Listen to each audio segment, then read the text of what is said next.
Back with our 2021 player outlook. This time we're talking Emmanuel Sanders, wide receiver, Buffalo Bills.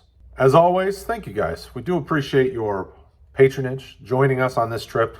We'd ask you to like, subscribe, hit that notification bell, stay up to date with everything we got going on. Let's get to it. All right, so the 14 guys that looked into Sanders, we think he's going to finish somewhere between wide receiver 41 and 46 overall. Nobody's buying him. One person's holding him. 13 of the 14 want to sell him. I want to know in the comments below, are you selling? Are you out like him? If you are, what'd you get for him? Is it even possible to trade him right now?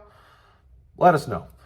We definitely believe his ADP is going to be lower next year as opposed to where it is currently, and it isn't great currently. We think he's probably a dart throw at best in 2021.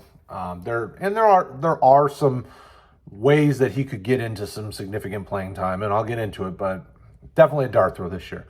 When you look at the redraft ADP, it's a little more forgiving, but not very. Right now, he's wide receiver 63 or 190 overall. Superflex Dynasty ADP, he's at 92, wide receiver 92 or 226 overall. So definitely more out than in on Sanders at this point. At this point in time, when you look at what Buffalo is, they actually passed more than they rushed last year. So they threw for 596 pass attempts, and they rushed for just like 411 rush attempts. So it's a significant difference. They're definitely more of a pass-friendly team at this point. But I don't know if they want to stay that way. If they do stay that way, there still really isn't much room. I mean, quite honestly, when you look at what's there, Stefon Diggs, they got him 166 targets in 2020. And why would they change that? I mean, the dude is a beast and is very dominant. Behind him, Gabriel Davis, younger guy, up and coming. They really like him.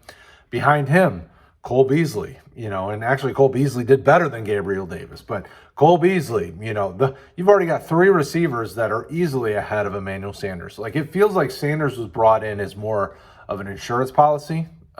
No pun intended, quite honestly. But just to make sure that in case of injury, in case of anything, they've got Sanders. Do you think that's why he's in Buffalo? In my mind, if I'm Sanders, I'm going to Buffalo because they're making it to the playoffs. You're feeling good about your chances of making a run. So as a veteran player, great opportunity. But from a fantasy perspective, it's not a good. No good. Not so good. No soup for you, if you will. So let me know in the comments below how you're feeling about it. Most of the guys on the team just don't think he's particularly good anymore. And even my notes on there put meh. Like, in case of injury, he could be fine in the slot, or he could be fine doing some work on that side. But there's not enough fantasy production or fantasy relevance to go around. They only lost John Brown, and that's 52 targets.